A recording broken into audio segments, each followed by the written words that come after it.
De Manuel Adorni, como siempre después repasamos si deja algo interesante la parte de las preguntas. Bastante para repasar de lo que dijo Adorni. Este tramo final importante en el sentido de decir, bueno, cuando algunos de nosotros periodistas, digamos, hablaron voceros oficiales, el único vocero oficial dice es él. Hay otros en el área de medios dentro del gobierno. Hay muchos voceros de ministros también, pero bueno, el que habla en nombre del presidente dice es él. Es él. Eso así lo recalca, pero bueno, él también tiene un equipo, ¿no? Habrá que ver ahí cómo definen los roles también. Claramente. Después hay mucha tela para cortar, pero lo tenemos a Lucas Romero con nosotros acá en la mesa, que lo vamos a ir repasando. Lucas, ¿cómo andas? Muy buen día. ¿Qué tal? Buen día, ¿cómo andan? Gracias por venir. No, gracias por la invitación. Quizás el punto más destacado de la exposición de Adorni tiene que ver con el ruido económico que surgió en estos últimos días, donde volvió a ampliarse un poco la brecha de los dólares, el del contado con liqui, el dólar bolsa, se fueron un poco para arriba. Empieza a haber algunos ruidos de qué pasa políticamente, si pasa o no pasa el ajuste, y le tiraron la pelota al Congreso. Sí, no le tiro la pelota al Congreso, le tiro la pelota a la política. Sí. Así la definió. Me parece que no es inocente el encuadre. Este es un gobierno que pareciera querer presentarse como un gobierno técnico, como un gobierno que no se asume como actor político. Posiblemente esto vinculado al enojo, el mal humor de la gente con los políticos, entonces no quiere ponerse ese sello. Pero quizás también es parte del problema, que es cómo se entabla ese diálogo con lo que ellos llaman la política para tomar decisiones. Porque en última instancia lo que estamos viendo es el festival de cómo se toman decisiones. O sea, los argentinos votamos hasta el 19 de noviembre para designar representantes. Ahora esos representantes, a partir del 10 de diciembre, tienen que tomar decisiones. Y cuando hablo en plural, digo porque el que produce las decisiones, el sistema político, está integrado por tres poderes. Entonces, el presidente tiene facultades, tiene responsabilidades, es el administrador general del país, pero no es el único que toma decisiones. Y en el sistema político las decisiones se toman mediante leyes. El Poder Ejecutivo tiene facultades extraordinarias para legislar bajo determinadas condiciones, pero el que legisla es el Congreso. Y es cierto, el presidente dice, yo gané con el 55,7%, pero eso fue la elección que resolvió la titularidad del Poder Ejecutivo, que fue la segunda vuelta. En la elección legislativa del 22 de octubre, el presidente no tuvo la mayoría. Entonces, acá el problema es cómo se toman las decisiones que hay que tomar. Todos estamos de acuerdo que hay que tomar decisiones. De hecho, votamos para elegir representantes para que tomen las decisiones para resolver los problemas. Después está la discusión de qué decisión hay que tomar.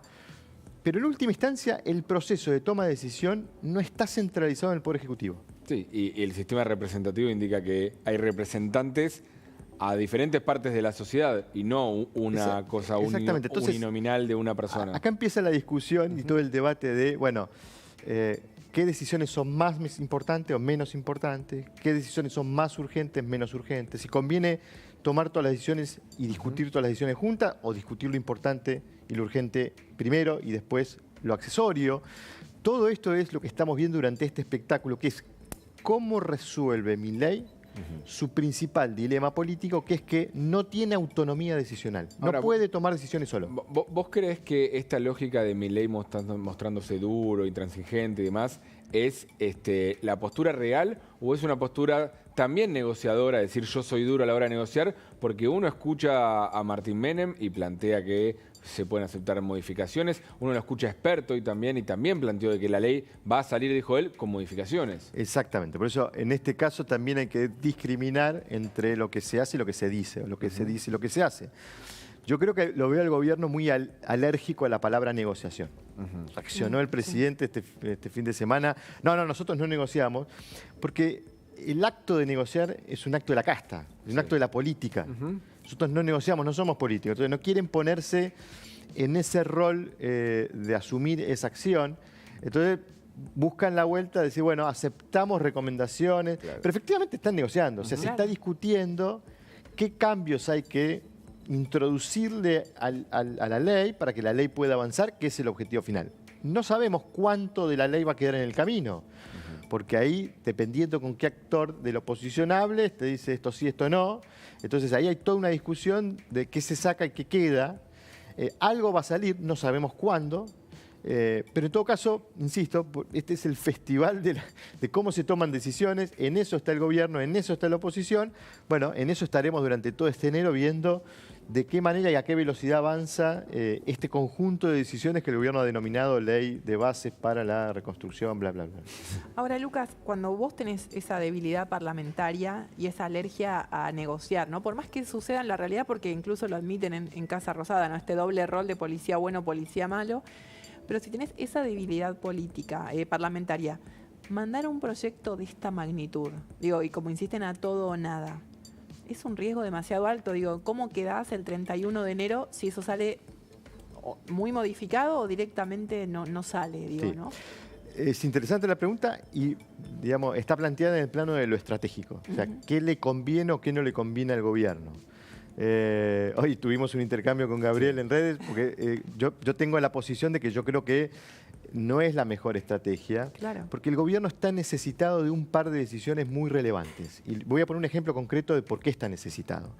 Ayer comenzaron las negociaciones con los representantes del Fondo Monetario. El gobierno necesita encaminar ese acuerdo con el Fondo Monetario porque necesita que el fondo le envíe los fondos postergados que debía recibir la Argentina en diciembre, que le permitan afrontar los vencimientos de deuda que tiene con el organismo y con otros acreedores.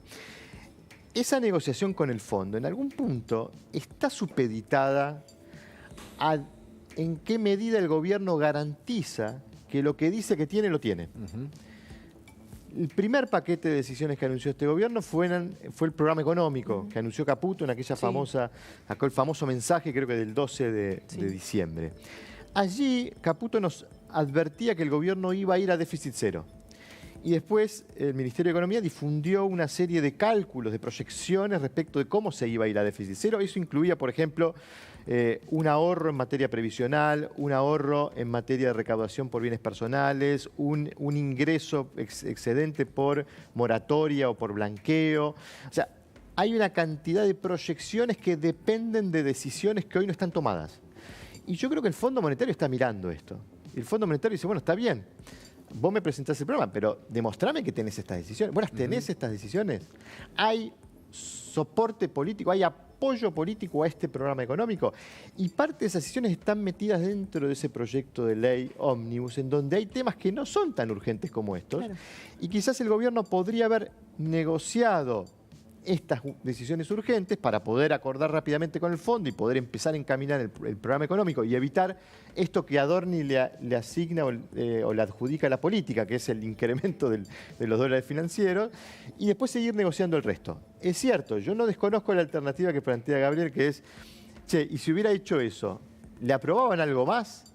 Es muy difícil el contrafáctico, pero yo creo que hay muchas decisiones que están incluidas en la ley ómnibus que tienen consenso.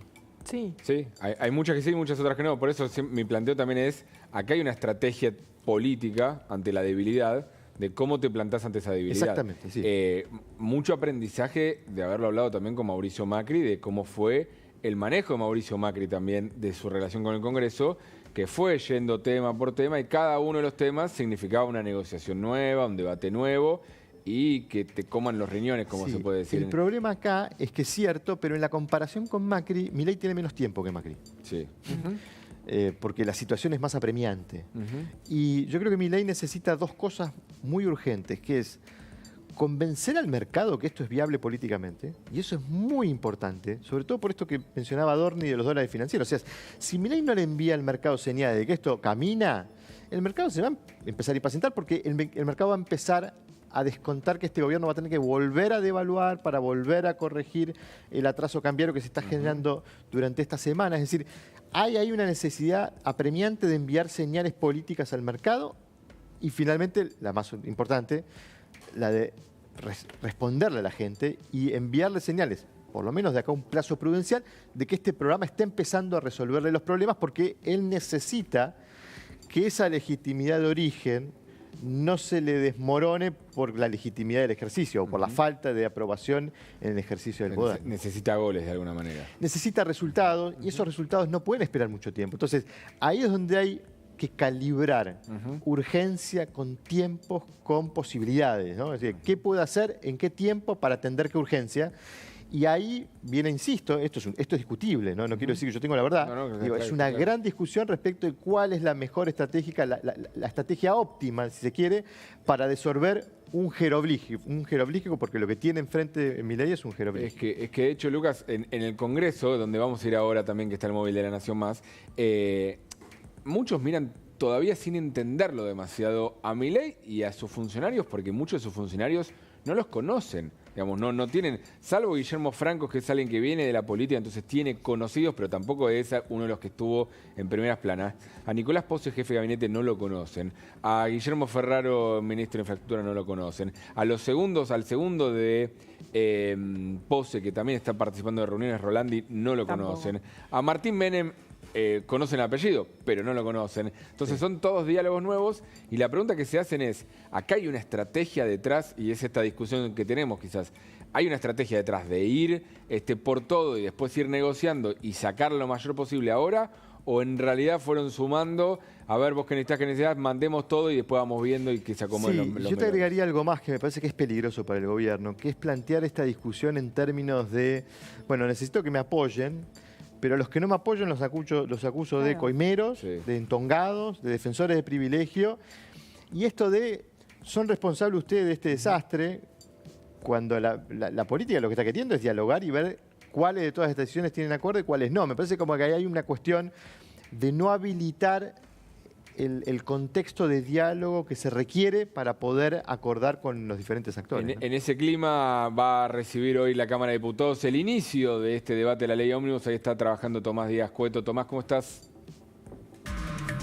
¿Qué tal? ¿Cómo andan todos? Aquí estamos, a la espera de a las 14 horas se va a dar este plenario de comisiones aquí en el anexo de la Cámara de Diputados para comenzar a debatir finalmente esta ley ómnibus con varios puntos a tener en cuenta en materia principalmente económica que van a estar siendo tratados y que la oposición le ha pedido tratamiento justamente al gobierno nacional. Hoy va a estar presente, está confirmada la presentación del secretario de Energía, Eduardo Rodríguez Chirilo. También va a estar presente Mariano Cunio Libarona respecto a justicia para dar inicio a estas comisiones. Mañana también van a haber funcionarios del gobierno nacional, por ejemplo, Sandra Petovelo va a estar presente de Capital Humano.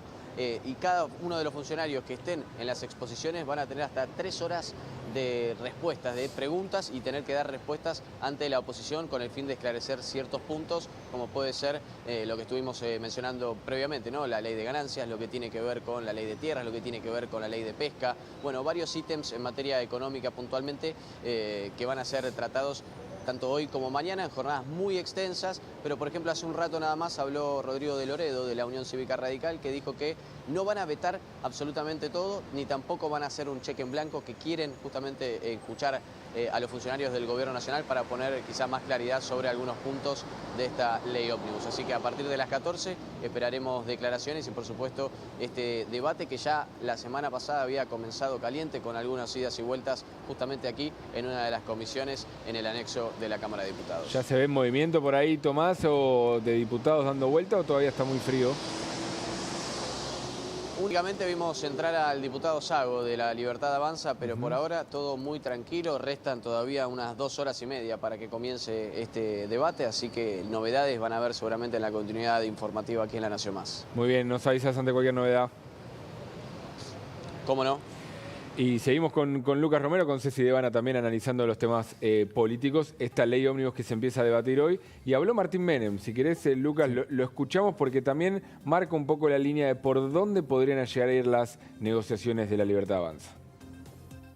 El kirchnerismo siempre tirando de la cuerda más de lo que corresponde. Tienen el 39% de la representación parlamentaria en la Cámara de Diputados y pretendían al principio tener 5 miembros con el 30, o sea, de los 8 tener 5, o sea, tenés que separar siempre, hay un sector de la política que es la máquina de impedir y hay otro sector que quiere colaborar y quiere sacar la Argentina adelante. Va a ser difícil ponerse de acuerdo con la máquina de impedir, pero hay un importante número de diputados que ven con muy buenos ojos, más allá de lo que se lee y lo que se escucha, todo el cambio que viene proponiendo la Libertad Avanza de la mano del presidente. Una distinción muy clara, ¿no, Lucas? Entre lo que es la máquina de impedir el kirchnerismo, con eso difícilmente podamos negociar. Hay todo otro sector con el que sí podemos negociar. Sí, es un señalamiento además muy conveniente desde el punto de vista de la estrategia política, porque al destacar esto, al señalar, al identificar al kirchnerismo como el antagonista, esto condiciona un poco los márgenes de acción de los que están negociando en el resto de la oposición, porque ¿cuál es el problema que tiene, por ejemplo, el radicalismo? El radicalismo puede tener algunas diferencias respecto de los componentes de la ley. El problema es que si aparece obstaculizando la ley, puede aparecer, digamos, muy cercano a las posiciones del kirchnerismo, y esto es lo que quiere evitar el radicalismo, ¿no? No aparecer en la foto con el kirchnerismo impidiéndole al gobierno tomar decisiones. El gobierno va a aprovechar esta ventaja que tiene, o sea, de tratar de correr a los que están en el centro con estos señalamientos. Y bueno, los que están en las posiciones más centristas, los opositores no kirchneristas, bueno, tendrán que buscar la forma de demostrar que tienen ganas de apoyar y no de ser, como dice Menem, una máquina de obstaculizar o de impedir, como entienden desde el oficialismo. Pero se baila a dos. Se baila a dos, por eso digo, requiere generar las condiciones para que esos actores puedan colaborar, apoyar, contribuir, a veces señalar generalizadamente que el que no apoya es un coimero, me parece que no pareciera ser una estrategia conveniente para el presidente.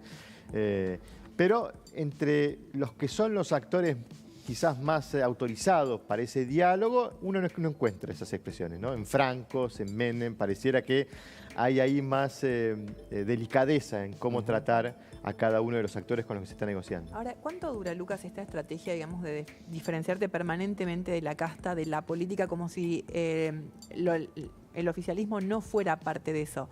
Porque, a ver, en su discurso Milei habla de que no quiere negociar, que es a todo nada y demás, pero las conversaciones existen. Franco, Menem, Villarroel hablan, negocian, por más que se busquen eufemismos y se hable de clarificar puntos o aceptar sugerencias, es negociar.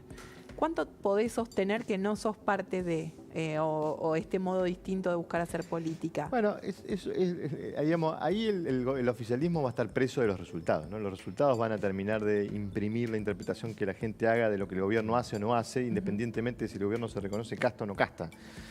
Porque si el gobierno no presenta resultados, no importa si es casta o no casta, la gente se va a enojar igual. Claro. Entonces, por eso digo, es un oficialismo que está muy apremiado de los tiempos, de las urgencias, necesita demostrar rápidamente que puede encauzar el rumbo económico, que está corrigiendo, digamos, los problemas económicos. Uno puede tolerar cierto sufrimiento, puede padecer con mayor aguante, digamos, la etapa de correcciones, siempre y cuando le demuestren a uno que está avanzando hacia el lugar deseado, ¿no? Y me parece que esa es la clave.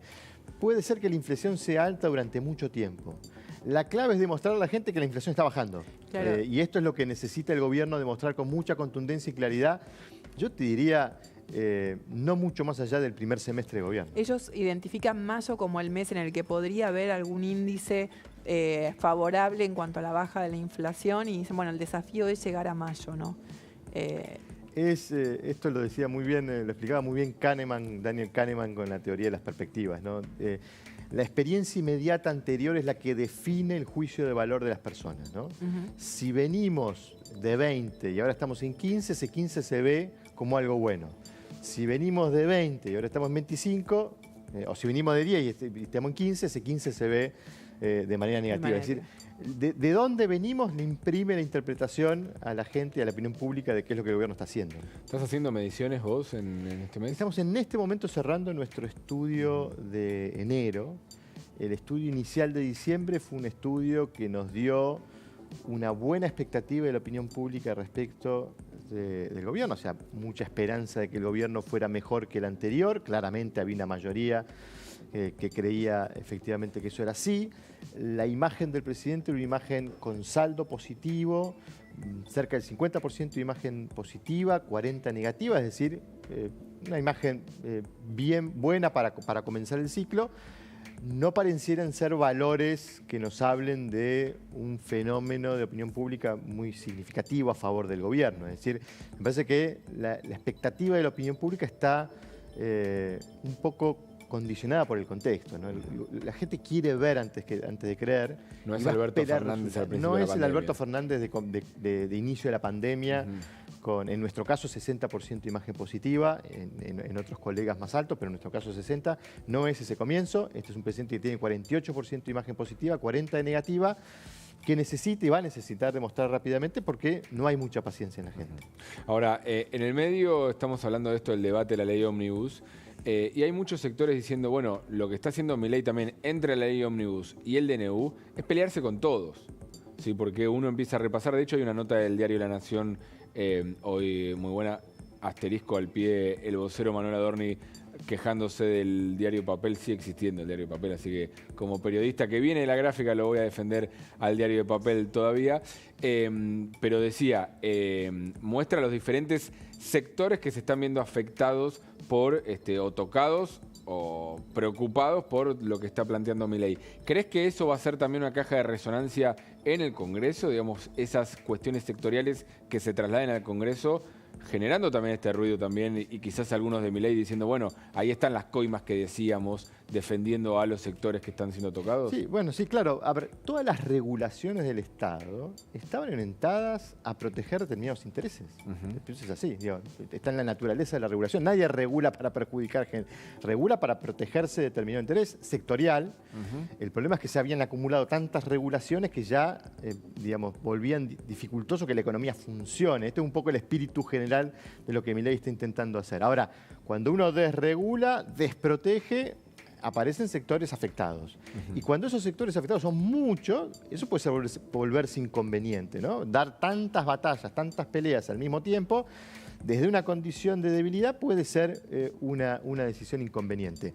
Y después tenés actores con más o menos poder de lobby, de influencia, de capacidad de asumir la representación de sus intereses en los actores políticos que tienen capacidad de decidir. Entonces, es parte de la batalla que se está dando en términos de configurar una situación económica, una economía saludable, que pueda funcionar. Es decir, el exceso de regulaciones terminó siendo inconveniente para la economía, se está intentando corregir eso.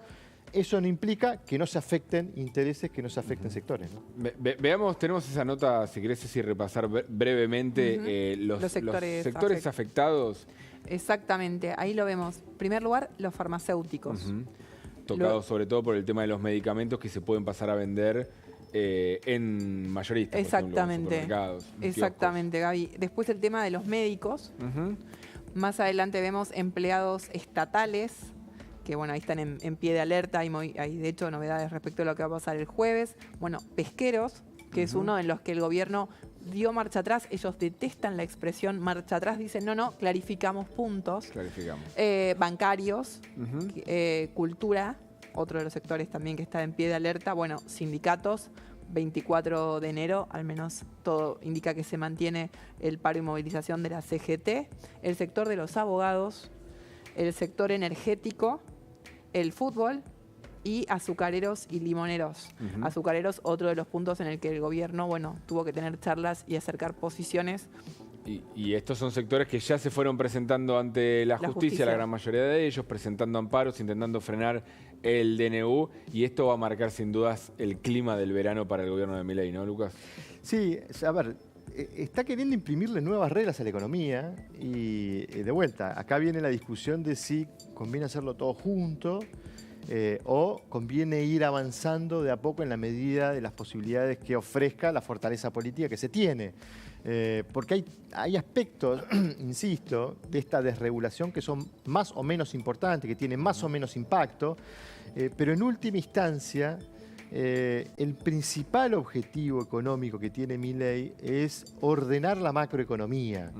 Es cierto que probablemente parte de la desregulación tenga que ver con eso, pero hay decisiones mucho más importantes que tienen que ver con la corrección de la trayectoria fiscal, que se vuelven extremadamente importantes poder avanzar rápidamente insisto, para poder encaminar el programa con el Fondo Monetario, generar condiciones económicas para que el proceso de desinflación pueda efectivamente ocurrir y después eventualmente ir avanzando en este proceso de desregulación que uno entiende, insisto, puede ser saludable porque la economía se había acumulado de muchas regulaciones, pero la pregunta es si conviene enfrentar todas esas batallas juntas, ¿no?